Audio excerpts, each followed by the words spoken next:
Estamos de regreso a nuestro primer encuentro desde este set en Ediciones Holguín, la casa editora holguinera que representa a esta provincia en el sistema de ediciones territoriales. Hoy para conversar con un hombre que tiene a este lugar como su casa.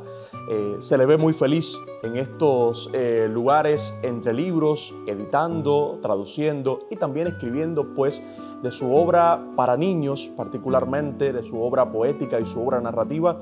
Conversaremos en los próximos minutos. ¿De quién se trata? No te vayas, se sigue con este primer encuentro. Yo tuve la suerte de nacer en una casa de leyendas. Formamos parte de un club que se llamaba precisamente así, Amigos de la Onda Corta. Tuve la suerte de tener muy buenos maestros, porque cuando yo termino de estudiar en Oscar Lucero, la primaria, habían 3 opciones solo para mí. Nunca me hubiera montado en un barco. Todavía hoy nunca lo he hecho. Lo que yo decía para ellos era ley, a pesar de ser prácticamente un niño. Yo estuve 2 años en Angola y 4 en Mozambique. Y allí me entero que mi libro, No te fíes, había obtenido la Puerta de Papel. De Holguín se dice que cuando tú levantas una piedra no descubres un sapo, sino un poeta. Primero que todo, debo saber que trabajo para un lector. Y los lectores, por regla general, son inteligentes. Fidel Fidalgo Moncada, hoy con nosotros en la butaca del primer encuentro. Qué placer, Fidel. Bienvenido. Muchas gracias por la invitación. Gracias por aceptar nuestra invitación, a nuestra propuesta de venir al primer encuentro para hablar de su vida, de su obra, de su labor en esta casa editora que se encamina a celebrar su aniversario 40 en el año 2026. Fidel, vamos a iniciar, como casi siempre hago en este podcast, por el nacimiento. Por el lugar de nacimiento, quiero decir, porque suele marcar el lugar donde uno nace, la vida de una persona. En su caso, San Marcos de Auras, es decir, el actual poblado de Floro Pérez, Camino Jibara. Así es, sí. Yo tuve la suerte de nacer en una casa de leyendas. La Casa Larga era propiedad del Manco Roldán, el mismo dueño de la periquera. El dueño de la periquera, sí. Una casa cargada de leyendas y bueno, ahí vivíamos unas cuantas familias y mi infancia fue muy feliz en esa casona, porque estaba rodeado de fuertes de la antigua fortaleza militar de los españoles para protegerse de las invasiones mambís. Y bueno, un sistema de fortificaciones muy amplio. Muy amplio, muy sí. amplio.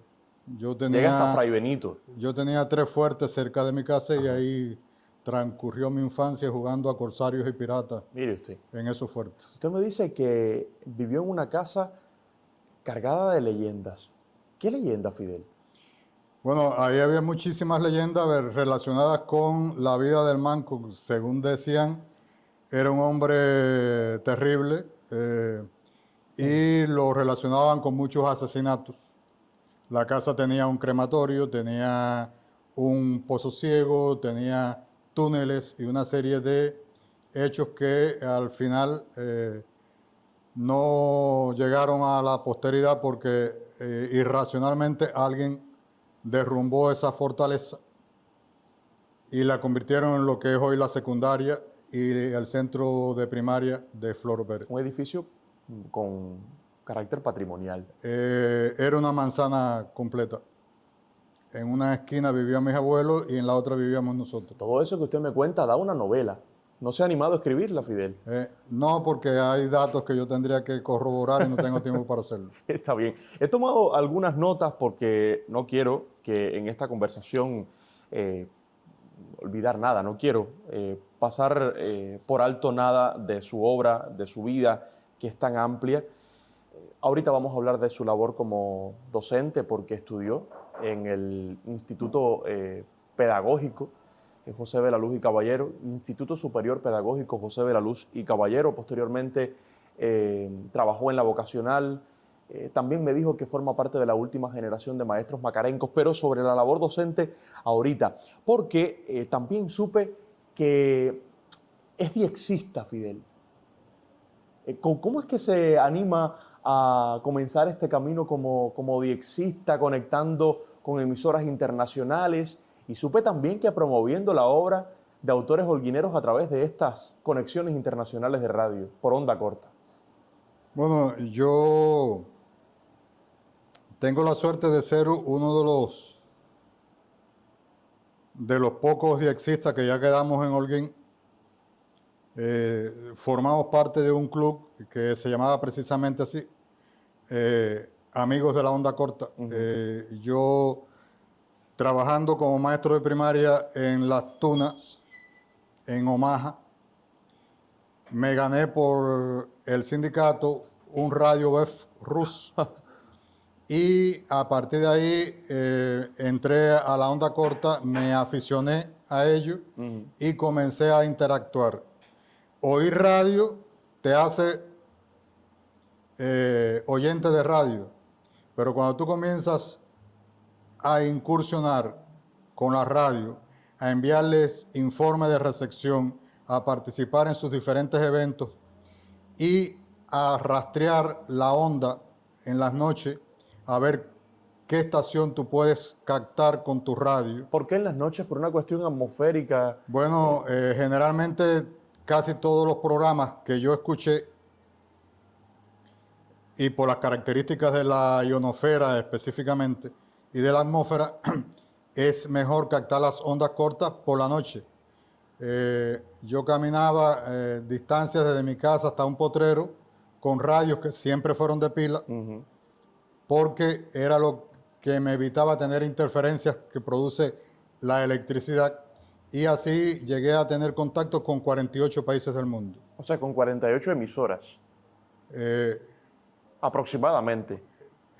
48 países, no siempre eran 48 emisoras, porque por ejemplo, yo captaba ondas en inglés, en español y en portugués, y esos países transmitían esas tres, eran mucho más que 48 países. Fundamentalmente me fui quedando al final con los países asiáticos, por ejemplo, la Radio Internacional de China, Radio Taiwán Internacional, la KBS World Radio de Corea del Sur, La Voz de Corea del Norte, Radio Japón, entre otras asiáticas, porque ellas todavía siguen transmitiendo en español para el mundo hispano y en portugués, como es el caso de Radio Japón. No así Europa, porque Europa con la internet fue limpiando su espectro radiofónico, y las emisoras de radio que cayeron en la trampa de incluirse en internet se suicidaron, porque a nadie le interesa oír radio a través de la internet. El que va a internet va buscando otras cosas. Y bueno, al final terminaron cerrando. Una radio maravillosa para mí era Radio Nederland, con quien mantuve muy buenas relaciones. Incluso ellos nos visitaron aquí en Holguín en varias oportunidades. Había cubanos trabajando en Radio Nederland. Sergio Acosta, uno de ellos, y Juan Carlos Roque, el otro, venían de Radio Rebelde y fueron para Holanda a trabajar en la radio. Hicieron todos los esfuerzos posibles porque el Radio Nederland no cerrara. Finalmente cerró porque ya a nadie le interesaba, y a pesar de los esfuerzos que ellos hicieron, fue imposible cerrada. Seguir manteniéndola, porque a los gobiernos de esos países no les interesaba ya transmitir para el mundo, porque había otra manera de promoverse. Claro, con internet no había necesidad de gastar en equipamiento y transmisores. No así Radio Exterior de España, porque los españoles salvaron la radio española. A los españoles, los pescadores que estaban en la mar, les interesaba seguir oyendo la Radio Exterior de España, y bueno, hicieron lo posible porque Radio Exterior de España no cerrara, y se mantiene Radio Exterior de España transmitiendo para el mundo en español y en otras lenguas. Radio Francia Internacional creo también. Radio Francia Internacional lo hace por internet y en algunos idiomas. Por onda corta. por onda corta, pero no en español porque cerraron los servicios. Qué pena. No obstante, todas estas emisoras fueron un vehículo para promocionar, para promover la obra de autores holguineros. Fidel, fue un medio que usted utilizó para hacer visible el panorama literario y cultural holguinero en buena parte del mundo. Yo publico unos pequeños textos míos, son cuentos para niños. Se llamaban Juguetes en Ámbito.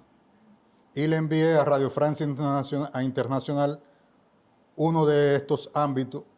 Y un día estoy en la vocacional haciendo guardia con mi radio a cuesta. Yo siempre me colgaba el radio en el hombro y andaba por los pasillos. Y de momento escucho a Rocío Bluch, la que hacía el Correo del Oyente, que lee uno de mis cuentos que yo había mandado. Y semanas después, una radioescucha de Colombia, de la selva ecuatoriana, Betty María Triana, escribió porque quería el libro de Fidel Fidalgo. En aquel entonces todavía eso no era un libro. Eran publicaciones que yo había hecho en Ámbito y ella quería el libro porque le había gustado mucho el cuento del caballito de palo que Rocío había leído por Radio Francia. Por Radio Francia. Y yo le mando a Betty María Triana a Colombia un ámbito de esas publicaciones y Betty con sus alumnos, porque ella era maestra de una escuela de primaria en la selva ecuatoriana, pero en la parte, colombiana. Es la selva del Amazonas, pero la parte de Colombia. Sí. Y los alumnos recrearon cada uno como entendió los cuentos que estaban publicados ahí en ese ámbito, que eran 8 en total. Algo que yo le tengo que agradecer a Marlene González, que fue periodista de la editora Ahora. Ahora, exacto. Y ella me mandó un álbum de dibujos que habían hecho los alumnos de cada uno de esos cuentos que yo le había mandado.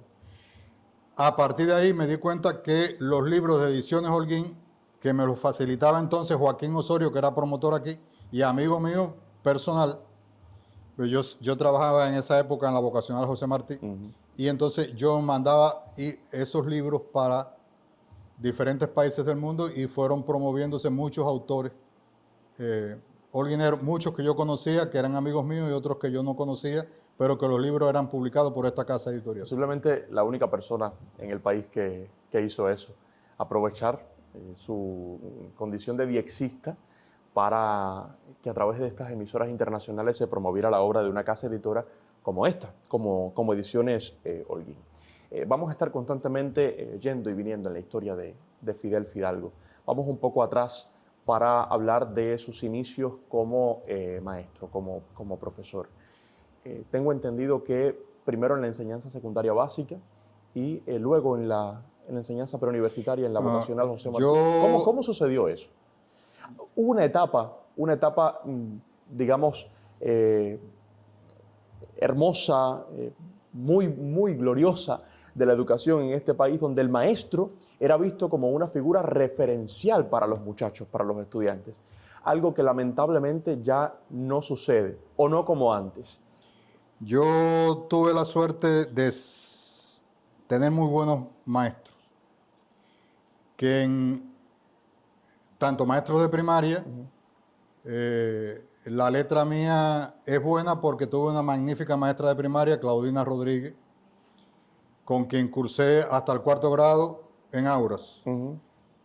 De ahí me becan para Oscar Lucero, donde terminó la primaria con magníficos profesores. Recuerdo a Aníbal Rodríguez, que después fue compañero de trabajo mío en la vocacional, fue asesor provincial de historia.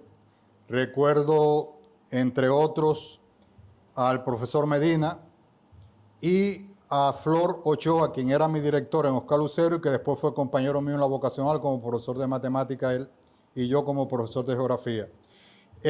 Ellos me enseñaron a amar esa profesión que yo escogí, porque cuando yo termino de estudiar en Oscar Lucero la primaria, habían 3 opciones solo para mí. La agronomía, mar y pesca y maestro de primaria. A mí la agronomía, tal vez por tenerla muy cerca, nunca me llamó la atención. El mar yo lo respeto. Y andar en el mar... A pesar de que vive relativamente cerca del Sí, mar. relativamente cerca del mar, pero nunca me hubiera montado en un barco. Todavía hoy nunca lo he hecho. Y de las tres profesiones, la que consideré que era más apropiada para mí era ser maestro de primaria. Y así me fui para Minas de Frío. Entré al plan de estudio de las escuelas de formación de maestros de primaria, Antón Macarenco. Yo soy de la última graduación de los maestros de primaria.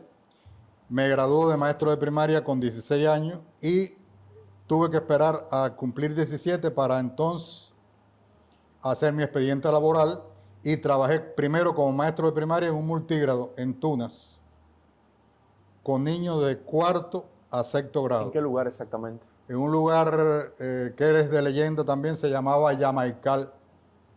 Yamaical, tierra fangosa, donde allí los campesinos de la zona me acogieron con mucho cariño, con mucho afecto, me respetaban mucho y lo que yo decía para ellos era ley, a pesar de ser prácticamente un niño. Y me cuidaron mucho, me alimentaron mucho y allí me convertí en obeso. Yo me gradué de maestro de primaria, tenía 15 años, cumplía 16 y no pesaba 90 libras. Y allí empecé a engordar y cuando regresé para Holguín ya yo era un gordito. Un signo del cariño de la gente del lugar. Fidel, después de todo esto, entonces, maestro de la vocacional José Martí. Trabajé en secundaria básica en el Plan San Andrés, en una SB rústica. De allí tengo muy buenos recuerdos porque los alumnos eran muy buenos en todos los sentidos. Nosotros le decíamos a la SB rústica número 7 de la entrada, entre los Alfonso y San Andrés, le decíamos la vocacional rústica, porque los alumnos eran... Porque ya existía la vocacional José Martí. Ya estaba la vocacional en Holguín, pero yo no trabajaba en ella. Así, cuando ya yo me graduó de profesor de secundaria básica, decido trasladarme para Holguín y un amigo mío que era profesor de geografía junto conmigo me propone trabajar en la vocacional como profesor de geografía y acepté. Y bueno, en la vocacional estuve trabajando 30 años. Allí tuve la suerte de ser profesor de geografía primero, de ser jefe de cátedra después y después que yo regreso de África, la jefa de departamento de la vocacional se retira y se jubila, mejor dicho. Se jubila y me ofrece ser el jefe de departamento y bueno, los últimos años yo trabajé, antes de regresar a África de nuevo, fui el jefe de departamento de geografía de la vocacional y al propio tiempo trabajaba con los muchachos que yo consideré que tenían talento para escribir, porque ya yo tenía mis inclinaciones como escritor y hacía algunas cosas. Trabajar con el taller literario vocacional, en el cual trabajé 20 años dirigiendo ese taller literario allí en la vocacional. Que no fue el único taller que usted impulsó, creo que también tenía uno en su pueblo. Sí, también trabajé con uno. Y trabajó con Luis Delfín.